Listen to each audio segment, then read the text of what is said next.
Hi everyone, this is Udit from Prepfully. Today we are going to be talking to Karthik. Karthik has worked at Meta in finance before that and is currently building his own rocket ship, which is called Ignition.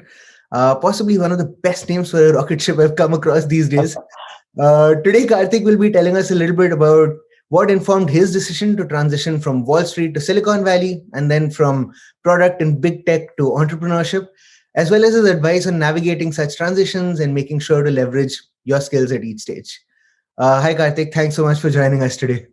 Yeah, excited to thanks for the opportunity. Excited to have join you on board. Of course, we are very excited to have you on board. Would you like to maybe tell us a little bit about yourself and how you got to where you are? Yeah, sure. So I have a tech background. I started my career in high frequency and algo trading space, and I was there for about 6 7 years. My first job was at Morgan Stanley. Then I worked for a bunch of prop trading firms. Joined Knight Capital Group, which got acquired by Getco and became KCG Holdings, and now it's called Virtue Financials. So I was on the algorithmic trading side, and then also on the high frequency market making side. um, and after that, I was like, okay, I need to transition into something different because I felt like I wasn't having a real impact on the world. It was on the financial services side. It was more about taking money to make more money and not really having a tangible impact, like for example building a product. So I went to business school, in like basically London Business School, and did my MBA there. And after that, I got into tech, and I've been been in startups for a while. Co-founded a fintech startups in alternative lending space while at school, but that failed and got a bunch of lessons during that. Then joined another startup called Craft as a second employee. We got funding in from the Valley, so the whole company moved from London to the Bay Area. So that's how I moved to the Bay Area right now. So I'm in the Bay Area, and I was there for 4 years leading their product and operations team till Series A. So I saw the whole journey of going through the finding the product market fit, and eventually scaling. And then I was like, okay, I want to see what it is like to be on the other side of the spectrum. So joined Facebook as a PM. I was a PM on the Facebook app, and then also a PM on the Facebook Reality Labs, which obviously right now has taken off because of the whole brand name change to Meta. So there's a ton of liquidity being injected and investments being injected into the whole Facebook Reality Labs. And so while at Facebook, I realized, I want to get back into entrepreneurship. And I was jamming with I was jamming with my co-founder Derek, through On Deck. I met him through On Deck, and we were thinking through all the problems. And one of the problems, which was very obvious to me, was there's a ton of tools for engineers and product managers, but there's no real like a tool for a product marketer, and specifically to help you build a go-to-market plan. There are product launches happening every day, and there's also basically a cliche which says like the distribution is at least as important as a product, but people generally underinvest in the whole go-to-market planning, which I'm going to talk about later, as well. But everything around like who's your target audience, how do you position your product, what marketing channels are you going to use to reach your audience, so on and so forth. And there was no tool for that. Everything is like kind of fragmented, done in Google Docs, spreadsheets, Asana, and so on. So at Ignition, we are building a centralized source of truth on your go-to-market platform where you can manage your entire go-to-market plan in one place. The funny part of my career, although I would add, is like, I did my master's in computer science from Carnegie Mellon, but worked in financial services, but then did my MBA and now work in tech, which is usually the other way around. No, indeed, but this is also something we've seen happening throughout the industry. Like what a lot of folks who used to typically do their MBAs and then move into investment banking or consulting are now considering tech, and there's even a name for it, like the big brain drain from financial services and consulting to tech, just because like these jobs do give you an opportunity to add very scaled sorts of impact on the world and often in a very positive way. So I can strongly relate to some of the themes that you've mentioned here. Hi, I'm Udit from Prepfully, and you're watching our Day in the Life video series. These are short conversations with folks who really know what they're talking about, all the way from craft skills to interview prep, from getting the first job to senior level career transitions. So, lots of unique insights and experiences distilled into key takeaways for you. We hope you find this useful.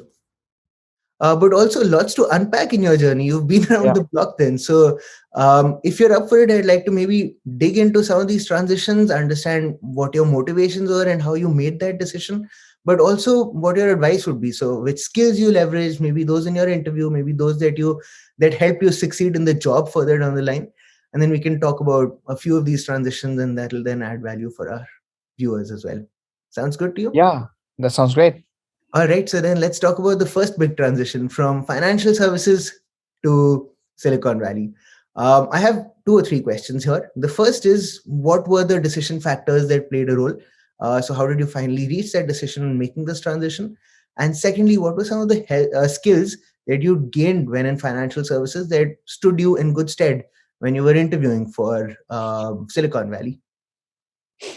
Yeah, I would say, I mean, just to take a step back, right? So financial services was such a roller coaster. Initially, I loved the joy, especially in my 20s. I think that was like one of the best careers to have. It was like a lot of adrenaline rush, being in Wall Street and, being a part of the big global financial services industry and making huge impacts on, and also, like, for example, we used to trade like billions of dollars. Just being a part of it was as a 20 mid 20-year old person, was like very exciting, to be honest. And learned a lot of skills, especially around working really hard, being hustling, and everyone in New York is trying to make it. And just that, I think the crowd around you, the energy, the passion is just unparalleled anywhere in the world. So really love that part. But however, at the same time, actually, I forgot to mention this. One of the stories there is that while I was at Knight Capital, I was also part of one of the largest losses ever in the history of Wall Street. So it's basically, I think the company lost $400 million in 30 minutes. It's a Wikipedia article. You can Google. It's on Knight Capital Group. So although it's not a fun times, just learned a ton of lessons during those times. And also, like, those were the times when we were also going through financial crisis, the 2008 crisis, where like I was at Morgan Stanley. The building opposite to me was it was actually Lehman Brothers, and it was green. And for people who remember Lehman Brothers logo, and it actually changed blue overnight because Barclays bought it. So tons of people walked away with boxes and then came back with boxes the next week. Yeah, it was like unreal, especially for somebody who was like an immigrant from India, coming over for then Morgan Stanley was my first job, and I was on a visa. And it's just like, like I was just almost kind of lost, but at the same time learned some of the most valuable lessons in my life there, of like grit, of perseverance, of determination, of hard work. But however, I still felt like as a technologist at financial service industry, I was never at the, I would say, forefront of innovation. Hmm. Also, I didn't feel like I was having an impact on other people's lives. It was more about taking in money to make more money, and your job, bonus, career performance based on how much money you generated for the firm. And after some point, I felt like it wore me down. That's one thing. The second thing I would say is, also, like, generally software engineers, they're seen more as a cost center in all the, especially in the big banks. Not anymore. I guess it's changing. I guess the big banks are realizing the value of tech, but at least when I was working there, it was still seen as a cost center. And the traders and investment bankers were the center of they were the ones in the spotlight, which I felt was not fair. And I felt like technologists should have been in the spotlight even then. And I made the decision to transition. But then I realized, like, it was not, I mean, and then the best way to transition is you go to business school, because you can just reset your career and start fresh, because I wasn't sure what I'm going to do next. So which led me to business school, and then which eventually led me to Silicon Valley after business school. And then the skills I picked up, especially around financial services, like I talked about, the whole, the passion, the energy, the ambition. I think that really helped me succeed in the Valley as well. I think on the Valley, I think it's a whole different culture. It's just a very different culture. Now coming to the Valley side of things here, I think it's amazing to see the innovation, right? It's amazing to see what people are building and all the products which are changing the world. And right as we're speaking today, Elon Musk just announced to buy Twitter. So it's just a historic day that we're having this conversation. I'm sure there's a lot of mixed feelings out there, but I know I'm generally a fan of Elon Musk. So I'm sure he'll do right by Twitter. But just the amount of innovation which goes on in in various industries, right? Whether in AI, ML, or whether it's in even in genetics or biomedical, and then obviously in on the consumer side of software, the fintech firms disrupting financial services. So I really wanted to be a part of that, and I was not disappointed. The hype isn't just a hype; it's real, and people are like really working to challenge the status quo and coming up with new products every day. And this whole angle of innovation was something which I really picked up being a part of the Valley culture, and being able to think out of the box, being able to push yourself to like not just do the things that were being done always, which is kind of, I would say, some of the things, like financial services is very process driven, and they have to be because there's so much money involved. Here it's more about like basically thinking out of the box, going out of the like what's the norm, and then try to see how we can push the boundaries. So I think it's just a different set of skills and challenges. No, that's indeed very good perspective. And I think a lot of folks can actually both relate to this. And as you also mentioned, it's the reality that banks these days are, and generally financial services are waking up to losing a lot of their best to companies who can offer that degree of, I guess, job satisfaction, but also purpose. Tell us a little bit about. So you mentioned a lot of things that did help you, like the drive that you build when working at a bank, the, I guess, familiarity with working very very hard. How did you end up demonstrating some of these skills in the context of an interview, and what would your advice be to someone also considering a transition of that sort? How should they best position their experience when interviewing at big tech? Yeah, so I think when interviewing at big tech, so interviewing is a whole different game. Just because you're good at interviewing doesn't make you a good PM, or just because you're a good PM doesn't necessarily make you like you're going to crush the interview. It's almost like preparing for your SATs or GMATs. It's a system, and you need to break the system, especially for interviewing for big tech, right? So unfortunately, or for the lack of the better alternative system, it is the way it is. So and that I had to learn it the hard way. When I started interviewing for the big tech, I just realized, okay, yeah, I mean, I could say that, hey, look, I had done two startups before. I had literally built a product from scratch, and but then it that doesn't fly. It's like you have your product sense and execution and metrics and all of that. It's like, okay, are you good at answering these questions? Then I'll let you in. If you're not, I won't let you in. It's period, right? So I think the whole mentality is, it's just almost like it's studying for exams, which I think especially people in India, we are really good at. I think just giving that giving that like basically the dedication, and then investing time in preparing for those interviews will really help. But there's like although there's one, so there's product sense, there's product execution, and there's one leadership and drive, and that's probably where you would bring up your other skills which you've learned. Even let's say you're trying to transition from financial services into big tech. There it's very important to like showcase how the product development process and rigor is exactly the same as in big tech. Sometimes there's a false perception in amongst the engineers or even the PMs in the Valley, that probably the Wall Street engineers are probably like a level below. In my experience, I've seen some of the best engineers are actually in Wall Street, not at Facebook or Google. I know like a few engineers who built the trading engine of Nasdaq. Even today, nobody has touched it because they don't know how to debug it. It's just like I may have so many stories to talk about that, but there's a slight bit of perception that for some reason people in the Valley might think that the engineers coming from financial services may or may not be at the same level. And you need to be very clear, confident, and make sure that you actually portray and then change the perception that like basically the kind of quality of talent you work with, the kind of projects you work with, and the impact you had. At the end of the day, it's all about impact. The impact you had, it actually comes through very clearly in your stories. Hmm.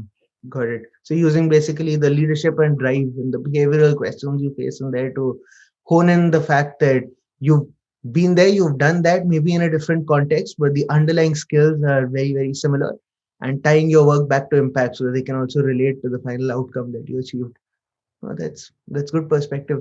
Let's Yeah. switch sides a little bit. I'd like to. You work both in big tech, but also in startups, and you've also started your own. So you have three different perspectives to maybe share with the community. How do you assess what were some of the decision factors that went within the tech ecosystem, and what do you feel are some of the different skills it takes to succeed at each? Say, an employee role in a smallish startup versus an employee role in a really big company like Facebook versus building your own thing from scratch. Yeah. um, I think there are both pros and cons for each aspect, right? So being a PM at a big tech company has its own pros and cons. The pros are that you have access to a ton of resources. I mean, literally, you have a like a UX researcher, a designer, a data scientist, and a team of engineers in your team who are willing to do a lot of the heavy lifting, and you don't have access to that in a small company because in you are doing the user research on your own. You're writing the SQL queries to pull the analytics on your own. So basically, you need to be able to hustle and get the stuff done yourself. So that's a big pro in a large company. Mhm. But I would say the con is like at the end of the day, like a lot of this work you're doing is stakeholder management, Mm. and communication is the job. A lot of the times you're trying to take the same message and trying to like message at various levels. Like, how do you message to engineers, to marketers, to salespeople, to executives? How do you unblock your engineers? How do you get buy-in from a partner team? Because only when your partner team can maybe give you some resources in their roadmap, only then your team can execute. So almost 80% of the job is stakeholder management, which is why communication and collaboration becomes key. And only 20% of the time you're actually doing like product strategy and road mapping exercise and figuring out what to build. And 80% of the time you're figuring out so it's on the execution side, like how do you make sure you actually get the roadmap executed. Whereas in a smaller company, it's pretty much like spending 100% of the time on basically product development and strategy, iterating rapidly, because you want to make sure you can push the features as soon as possible, get feedback, iterate, and then do the whole cycle, and again without a ton of resources, as I mentioned before. Mm. So being able to hustle, being able to work in a very lean fashion, and that becomes way more important than like stakeholder management or being able to communicate with different teams. Most likely you're communicating directly with the CEO or at least the VP of product. And so you don't have to worry about thinking about like being in the spotlight or making sure your work is known. Everybody knows what you're doing. So it's more about actually delivering on the metrics and then on the roadmap. So yeah, those are the like both sides of the equation. Both has pros and cons. The cons again as a startup is like you don't have a ton of resources. Like Yeah. you have to figure out, you have to learn the skills on the fly and be able to like do whatever is required for you for that week. Hmm. So if we like try to put this on a sliding scale effectively, you're basically putting in a lot of effort no matter where you are. It's just different sorts of effort. On the communication front, this increases a lot when you transition, when you compare, say, a small startup to a big company, because of the fact that on the other sliding scale, you have a lot more resources to play with in the big company, but then that means you have to communicate well, you have to figure out ways to leverage them. You also have to figure out ways in which to collaborate with other teams who are also similarly well resourced. And these are, I guess, things which you care a little bit less, or you need to care a little bit less about in a smaller company. But then in a smaller company, your level of influence is also much, much higher, which then comes with a lot more accountability, because you are Yeah. ultimately responsible for getting things done. And there aren't simply that many folks. So you have to hustle, you just have to figure out ways of writing your own queries, maybe picking up a bit of Python, doing your own research, and the like. Is my summary about what you were also trying to share.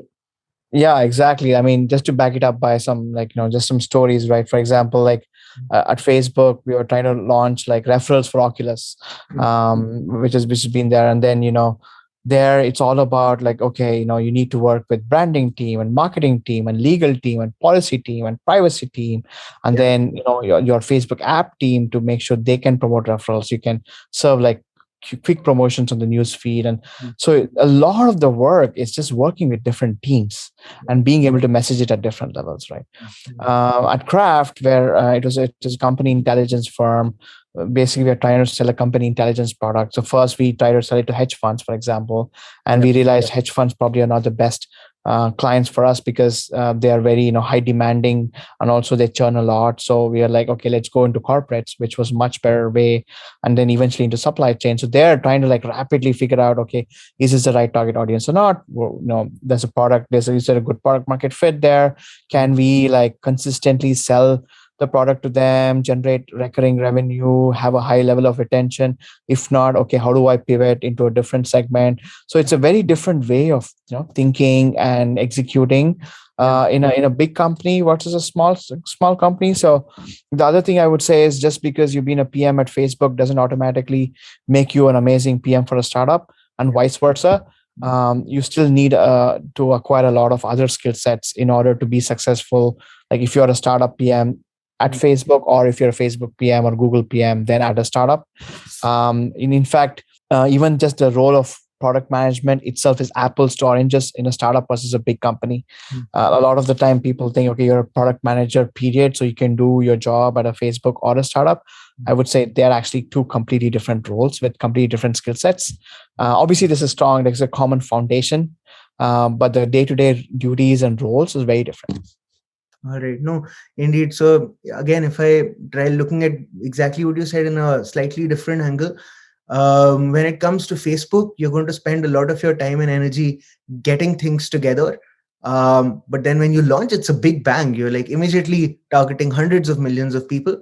Whereas in a smaller startup, you're going to take that same energy you'd have and allocate it, instead of bringing folks together and getting those approvals and aligning things, instead into just trying everything you've got and quickly iterating quick feedback loops so that you can actually make an impact. So effectively very different product philosophies as well, which think folks should maybe incorporate when they try to decide what the right next step for them could be like, and also maybe make a deliberate decision about what they feel they'll enjoy most and thrive in most when trying to make that decision. Good. I Yeah. have one last question for you. If you could give one tip to someone who's currently thinking about transitions right now, be it a transition out of college into a job, but also maybe a transition from a job to a different job, what would that tip be? Yeah, the one tip I would say is take risk. Life is short, and your career is even shorter, and the part of the career where you can take risks is even shorter. Mm. So don't just take a comfortable job and then just coast. And it's very important that you follow your passion, you follow your heart, and take risks. And that's what's going to create a very fulfilling life for you. And you can look back on your life in your older age with no regrets. In fact, one of the things which I wish I had done is like take this risk much early on in my life. I probably stayed too long with my financial services job, for example, because obviously it was paying well and the life was good. But in hindsight, I wish I had taken risk much sooner. And right now, irrespective of what happens to my startup, or how what happens to my previous startups, I think I feel like I have a true purpose, true meaning, and it's definitely a very fulfilling way to live your life. No, thank you. And I think that's also a really useful counterpoint to end this conversation in, that we've discussed a lot of advice and knowledge in this conversation. But ultimately, while being deliberate and taking different factors into account is good, it's also okay to let go. Like you're never going to make a perfect decision. There's always going to be a risk element that you can't completely mitigate or hedge. And that's okay, because ultimately there's going to be lots of opportunities further down the line as well. And things have a way of, well, most of the time working out. So thanks so much for joining us today, Karthik. This was really useful insight. I loved how candid you were about your decisions and your thinking. I think our audience is also going to be really appreciative of that. It's been great talking to you, and thanks again. Yeah. Thank you so much for having me again. I would just say like there's no wrong decision. Like, you just basically like whether you're working for a Wall Street firm or you're working for a big tech or you're working for a startup, just make sure that that's aligned with your values and that's what you truly want to do. That's what matters at the end of the day. Yeah. Good luck with everything. Thanks. Thanks so much, Karthik. Thanks for watching the video. If you liked it, please subscribe. Our website is prepfully.com. We've got lots of interview questions there. You can also schedule a mock interview with one of our experts. You can find the link in the description below. All the best from us at Prepfully, and we hope you totally rock your interview.